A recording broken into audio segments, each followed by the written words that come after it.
My guest this evening on Overtones is John Corigliano. Welcome. Thanks, John.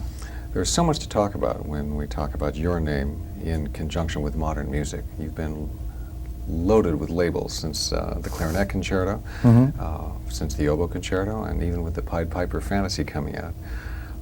Do you abhor labels? Do you think they're useful? I like the fact that I don't think I can be labeled.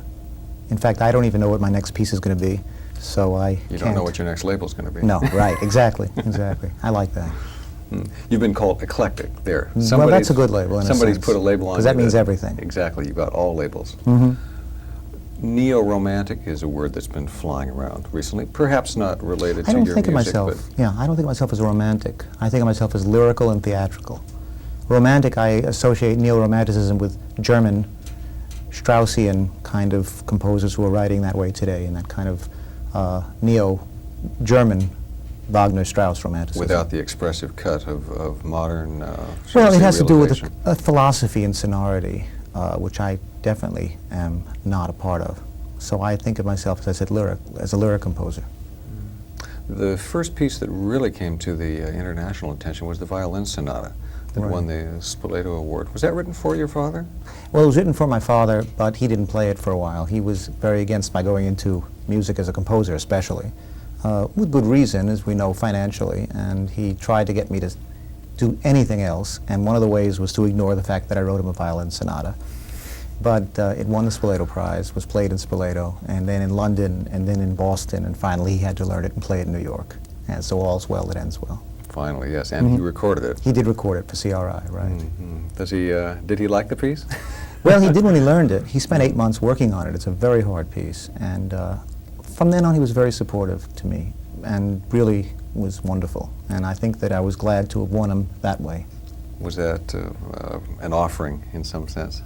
Well, I wrote it as an offering. I wrote it in 1963 and gave it to him, and he put it in his desk saying, "I see too much music, and I don't, my time off, I don't want to look at any music." And that hurt me a bit, but I think the best thing happened, which was that it got its own recognition, and then he came to it. It's a very exciting performance that he gives on the CRI I think recording. so too. The last movement is just wonderful. Brilliant. Yep, I think so. A lot of people have played it, but I think he really plays it the best. You seem to have an interesting connection with soloists. Perhaps it's your dramatic flair for the stage or for music, but in some of your most visible pieces, Clarinet Concerto, well, the concerto form, and you've got a soloist out front, even in the Violin Sonata. What's going on there? Do you consider I think dramatic? It's highly dramatic. I'm a theatrical and dramatic composer. Also, I think that, again, that history with my father as concertmaster of the Philharmonic did give me a kind of interplay of tension between the performer and the piece, and the soloist and the ensemble. When he would play concertos with the Philharmonic, I would sit in the green room backstage, biting my nails and hearing on the little speaker the performance and cringing when it was a difficult moment and relaxing when he got through it and all sorts of things like that. Having heard the rehearsals at home? Or? And the rehearsals. No, I was in the hall for the rehearsals, but I never had the nerve to stay in the halls during the performances. I always sat backstage. And that tension is a very exciting one, the romantic concerto idea. And I think I have a lot of that feel for that sort of thing, and I love writing concerti, especially for instruments that need the repertoire. I find that very healthy, useful. I like to be useful, and I think that even though I wrote a piano concerto, I think that the most important thing that a composer can do now is to enrich repertoire that needs it, and piano concertos are in abundance. There are more than one. Yeah. Right. So I enjoy that fact that I've written several concertos for instruments that have limited repertoire and great players. The Oboe Concerto is... it's another one, Yes, yes. Now, that's an instrument that is coming into its own, finally. Absolutely. It's a great instrument, and very versatile, very expressive, as we know, but has never been thought of as a solo instrument, really, except since the Baroque, actually, of course. And I thought it'd be great to write a concerto for oboe, not just a concerto for singing instruments. So my Oboe Concerto, I got together with the soloist and based it on 5 characteristics of the oboe, built them all on the first thing on the tuning of the oboe, the second on the lyrical ability of the oboe, the third on the woodwind's ability to make multiphonics, the fourth on the fact that double reed instruments get louder as they descend in range and softer as they go up, the reverse of just about everything else, and wrote an aria in which the piece reaches a peak and climax and then goes back down again by the instrument starting high going low and getting back up, and the fifth, an Arabic oboe, which is totally a special sound. So I enjoyed that because that is not an instrument that, a concerto that can be done by any instrument that plays in the range, which most oboe concertos really are, because it's a very special instrument, and I enjoyed making it special. When you wrote the clarinet concerto, or let's say any of the concerto writing that you're dealing with, are you finding that the inspiration is always from the instrument itself? You don't find the concerto form in particular the true inspiration for you? The concerto form is really arose out of the instrument and the interplay between that and tutti and orchestra. So I go back to that, but I also deal with the performer themselves, the people who are going to play the premiere. In the clarinet concerto, I had Stanley Drucker, who was the greatest virtuoso imaginable. Couldn't wish for anyone better. And Leonard Bernstein, and you also couldn't wish for anyone better. And the whole idea of that theatrical duo doing this piece was really what motivated it. That and the fact that my father was concertmaster of that orchestra for so many years, and the second movement is an elegy in his memory.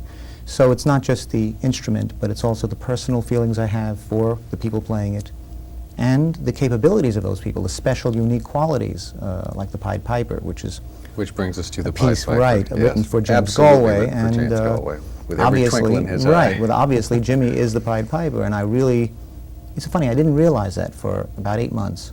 He asked me to write him a concerto, and I sort of held back, not because, obviously, I didn't want to write him a piece, but because I didn't want to write another concerto, just another concerto, and I had written oboe and clarinet.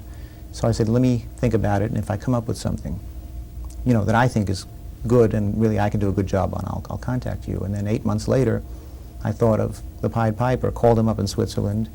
He agreed to do it because it involved staging and theatrics involved, and the tin whistle at the end, which is a Galway trademark, and wrote the piece for another 1.5 years. So the concept of what to do very often is inspired by the people or the situation and is very important to my writing the piece.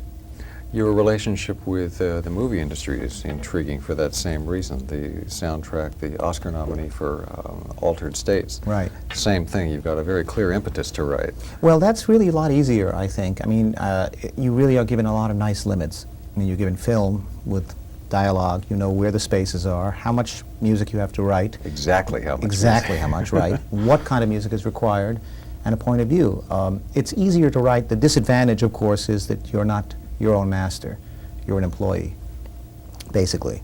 So that whatever you do is not the final product, but then gets acted upon by a director, which then becomes the final product. So very often, and with Ken Russell, this wasn't such a problem because he's a great music lover, knows a lot about music, and really lets it coexist with the film. But very often, scores are buried in sound effects or in some other way destroyed by a director who doesn't know how to deal with them. So while movies have good points about them, there is, of course, that problem of getting the music you really intended to go with that film to the people watching it. How much of your score ended up on the editing floor? Anything? Well, actually, he used all of the music, but some of it was used in different places. One of the problems also with a film is that they cut the film after they put the music on. If they feel they have to recut the film, they just recut the whole film, but you're left with music that was meant for something that now doesn't exist, or half of it exists, and they simply match it as best they can, or put it other places, or discard it.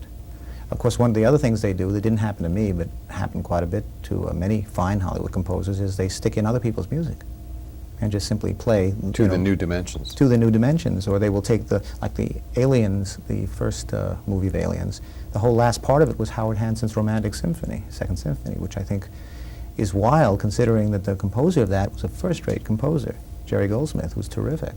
But simply the director just put in something else. I don't know what I would do if that happened to me.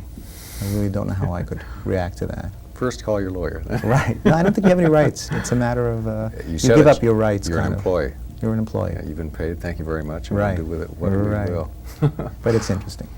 Well, talk about media. You've been involved also in television, working for the Young Right. People's Concerts for many years. Right.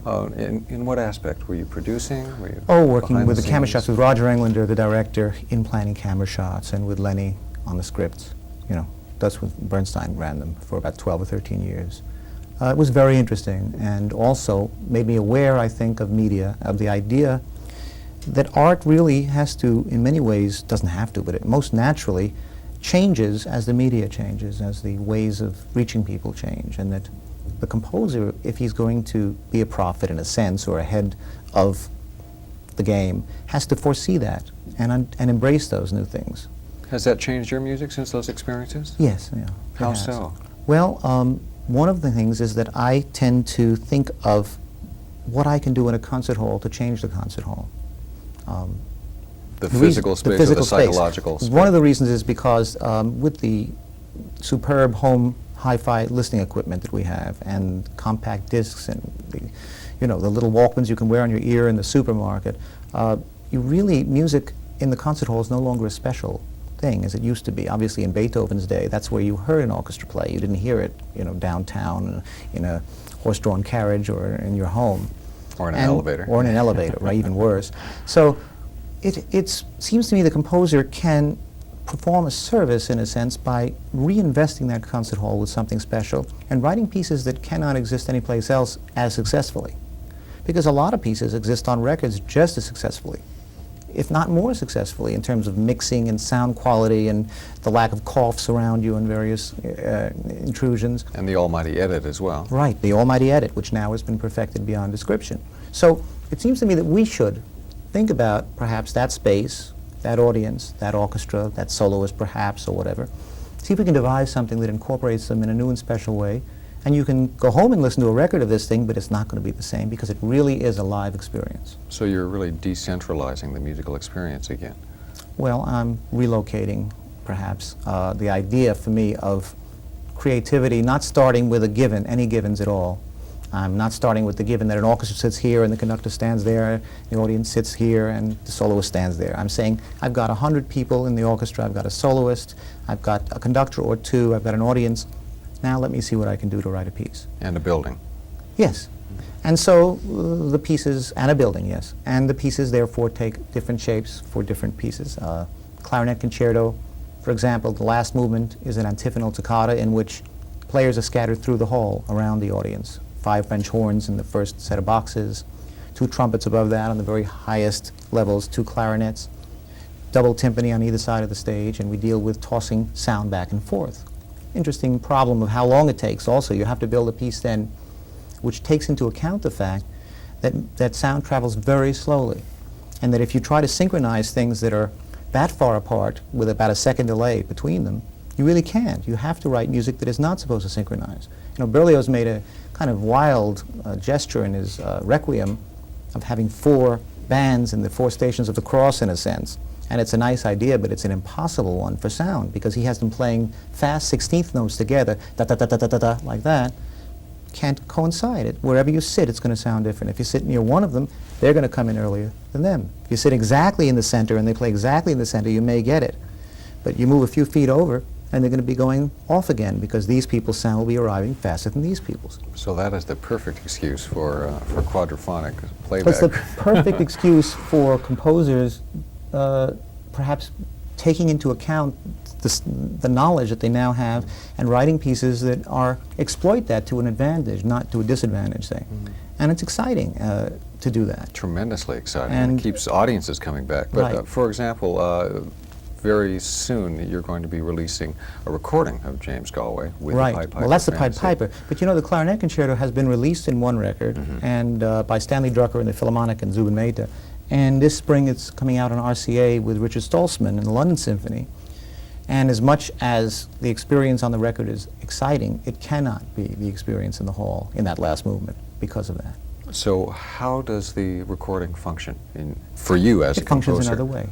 It functions. Well, one thing it does for me, it's a 2-dimensional representation, yes. Also, of course, it helps other orchestras and other performers hear the piece. And it's satisfying on another level. Just as a black and white movie is perhaps satisfying on another level, a color movie is satisfied on another level. But the Flute Concerto is another example of staging in which the soloist is off the stage at the beginning, the entire theater's in darkness, the sunrise actually happens with lighting, the soloist comes from off stage, children are scattered in the audience and come on stage, and at the very end of the piece he leads the children playing tin whistle with them playing flutes and drums out through the back of the audience into the end of the hall and out the exit doors as the orchestra is playing. And the light is diminishing again to darkness. Or in Promenade Overture, I wrote for the Boston Pops and John Williams for their 100th anniversary. It's the Haydn Farewell Symphony in reverse. It starts with an empty stage, and actually they play the first 5 bars of the Haydn backwards as a fanfare, and then the players start marching on while Williams conducts them, and the whole orchestra gets built as they play. And again, it was a whole interesting challenge for me. But those things are very useful to me because they give me limits, they give me a concept, problem to solve, and in a sense they really start with before the act of composition, with the act of conception of what can I do with this space, these people, that is special to me, that I want to do. And it makes the concert hall special, as I said, for me. What about a recording of that experience? The Galway. Does the owner of that recording need to spend a lot of time reading the program notes first? Can they simply put on the disc and listen to it and get anywhere close to the full experience? Well, they can actually, if they read the 7 titles of the movements, which are interlocked. So they do need a program. Well, those 7 sentences say. Says it all.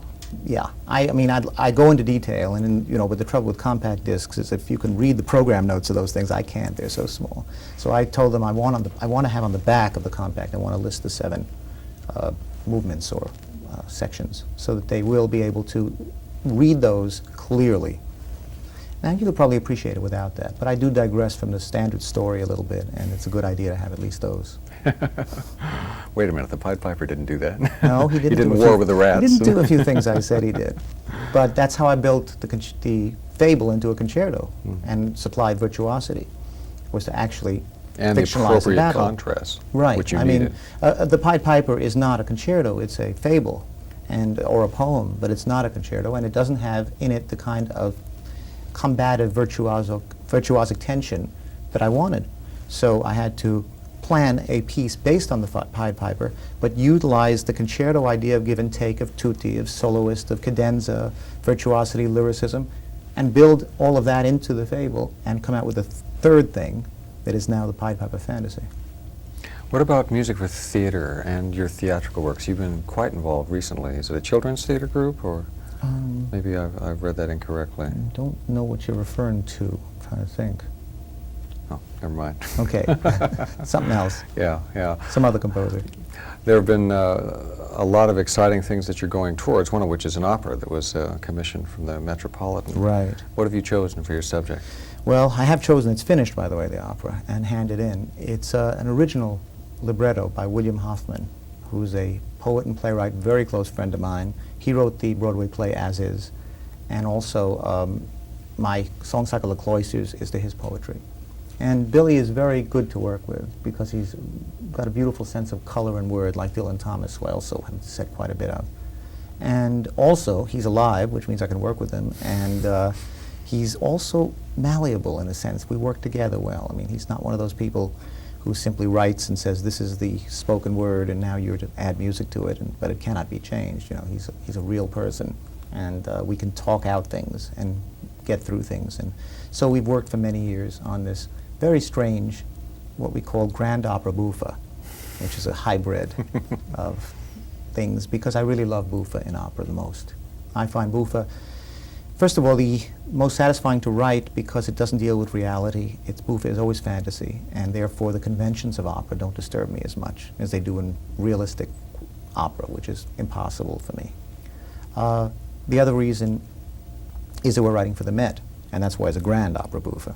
Because when Jimmy Levine spoke to me about the opera and writing an opera, and he said, well, you know, the great buffas don't really work in our hall because we seat 4,000 people. And I said, well, Mozart, Rossini, they didn't write it for your hall either. They wrote it for small halls. But I'm going to be writing it for your hall, and again, just as I write for a person, I write for a place, this particular piece has to not just be a limited buffa, but has to have a quality of grandness too. It has to reach out over that orchestra into the last tier of the 4,000 people and be able to reach those people. So we scaled it big. Of course, within that is a problem. When you write your first opera and it's, 3.5-hour grand buffa taxing the resources of the Met for their 100th anniversary, you sort of paint yourself into a corner. And the Met producing this piece, which I expect will happen, will be lovely, but it can't exactly be done in the smaller opera houses because it just can't be affordably done. It's a big piece. Well, Good luck. Thank you. 1991 should be the season? Well, 1991 was the date they gave me. I think it's going to be 91, 92 because of casting. You know, casting major singers is really a problem now in terms of the number of years ahead you have to go. Isn't that something? Yeah, I think it's going to be then. Hope. Yeah, well, talking of the future, you've also just been appointed as the composer in residence of the Chicago Symphony. Yes, That's going you're to right. be very exciting. Yeah, What are you next looking week I forward start. to there? Well, I'm looking forward to a lot. I don't know what to expect. It's a funny, wonderful kind of position that's been created by Meet the Composer, in which a composer lives and stays in a community and works with the orchestra, not just writing them a piece, which they record, but in addition, helping choose repertoire for the orchestra in terms of 20th century music. Also starting a series of her own of chamber music, which will utilize members of the orchestra and hopefully, in my case, involve world premieres and 20th century pieces with exotic and unusual pieces of the past, because I believe in mixing those things. Marvelous. So you get a chance really to explore the repertoire again Right. with very fine players. Right, absolutely. And you know, they've been contacting me. They're wonderful, the Chicago Symphony players, because they've been writing me letters and calling me, suggesting pieces they want to do. They're very anxious to do this. There's a very positive feeling about it. And Schulte has been wonderful to me. He's played my clarinet concerto not only in Chicago, but on his tour all over the West Coast last year. Played tournaments of mine all through his European tour. Played in Chicago, of course, and he's really been terrific. So I think that we have a wonderful opportunity to do great stuff. An orchestra that wants to, a conductor that wants to, and I think a very positive community. I was there last year and other times, and I think that we're going to find some very exciting things happening. Boy, times have changed, haven't they? There was a time when you brought a modern score to an orchestra. The music's Oof. changed too. The music has changed. The composers have changed. How so? Well, I think that we went through a kind of barren and sad time in the 50s, in which the alienation between the composer and audience reached a peak, and composers were writing for other composers, and audiences were rejecting new music without ever hearing it. And it was a very bad situation all the way around. But the young composers today are not doing that. I mean, last year I was a judge in a composition contest at Juilliard. You know, I went there, I thought, well, I'm going to see all sorts of very academic and highly complex music. And I was extremely surprised to see the amount of lyrical, I'm not talking about backward-looking, in a way it's forward-looking, lyrical music that tries to do special new things, but always with the main purpose of reaching the audience. Marvelous. And I see it all over now. So I really do. there's a conscious effort, not necessarily to obliterate the immediate past, but perhaps to use it, but also Oh, yeah. contain. By the way, it doesn't mean that one should not play complex music. It does mean that perhaps you play complex chamber music and less complex, as Copland said, orchestral music, or that you play some complex orchestral music, but that you also balance it with a lot of new music now that is extremely popular. As much as I'm not a total fan of minimalism, I admire certain people in it, but I'm not a great fan of the idea of as much repetition as there was no repetition. At the same time, I'm really delighted when I see the record charts in Billboard, and I see that the top-selling records now are written by living composers. I think that is fabulous. And I'm not talking about pop music, I'm talking about classical music. The operas that are selling out at the City Opera are by living American composers. And I don't mean, again, give away tickets, I mean selling out. That's healthy. That's a very healthy environment. There will always be people who will be writing less popular and more popular music. But there was a time when there was no music that reached their audience in the 50s and early 60s, and which was directed towards them. I say no, I mean almost none. Now the balance, the pendulum is swung, and I think we're in a very healthy upswing. Do you find yourself writing for a new kind of audience, or are you still No. writing for yourself? No, you don't write, well, you see, that's the old problem, write for yourself. I always write for myself. And if I'm not pleased by it, I won't write it. I mean, the Pied Piper has tunes in it, it's a very tonal piece in places, a very wild piece in others. But you can come out humming things, let's put it that way. It took a year and a half, 7 days a week, to write that piece. And if it were simply to, you know, again, write a piece that was, quote, successful, I don't think that would have been the problem. It wouldn't have taken that long. It was because I had a lot of fighting with myself to get what I really thought was excellent. I think all composers who care about their music write with that kind of conscience. And I think that some of it comes out one way because they're one kind of composer, some of it comes out another way because they're another kind of composer. But I, again, write for myself, but I also try to make the audience understand. I'm pleased when they understand, I'm not upset by it. You know, it's true, a woman came over to me after my Etude Fantasy was played in the Kennedy Center, and she said, I hope you won't be upset when I tell you this, but I understood your piece. I mean it. It's true. Did you hug her? I said, I'm very, very happy you understood. Wonderful. A connection That's has been good. made. That's great. There was a critic who interviewed me from the New York Times, a very nice man, but he came to my house many times because it was an article in the magazine section, an extended article. And the first thing he did was he said, I've looked at all your reviews and all the publicity about you, and there's a word in all your reviews, and that word disturbs me. So I got a chill. Oh my God, what is it? And he said, the word is communicates. And I thought to myself, my God, I have to be upset and defensive about the fact that my music communicates. So the first interview was kind of played down, to put it mildly. I felt I was on the defensive. And even the second one, but luckily he came many times. And on the third time he came, I sat him down and I said, look, I have not been able to relax with you or really talk to you because of what you said when you first came in here about the fact that you're disturbed by the fact that people say my music communicates. Well, what disturbs you about it? He said, he hemmed and hawed, and he said, well, I was taught to believe that if an audience got a piece of music, that the composer was selling out and that his integrity was being compromised because he was trying to get to those people instead of to write a great work of art. And I said, well, tell me something, you like Mozart's music? He said, oh, Mozart, you know, got that little halo, of misty-eyed and all that. And I said, well, you know how concerned he was with the reaction of his audiences? In fact, if he was going to a town and he had a symphony and there was a certain movement that he thought he could substitute another movement and get more public response, he did it. I guess he's a sellout. No. You know? So I said, well, why is it different now? I mean, not that I substitute music like Mozart did, but why is concern for reaching people a problem? Why does that not make it more difficult for me to write something that I like, that I can hold my head up and say I wrote at the same time that they understand and reaches them? That's a tough job. Why isn't that better in a sense? Why do you think of that as a negative thing? He said, I don't really know. And you know, what really happened was, during the weeks that followed, is that we sort of had mutual psychoanalysis together, and at the end he thanked me, and he said, you know, I've learned a lot from this interview. And he wrote a very good interview. I can't say all the reviews I've read following this have convinced me that he totally changed, but he did at least accept the fact that I was very serious about my writing, that I struggled with it enormously, that I have great insecurity when I write, that it takes me a long time to write, and that I have a very high standard that I often am extremely disturbed because I feel I can't meet, and that the product of these pieces, however, it is important that the product of these pieces reach someone, and that when people are sitting in the audience, that I'm talking to them through that.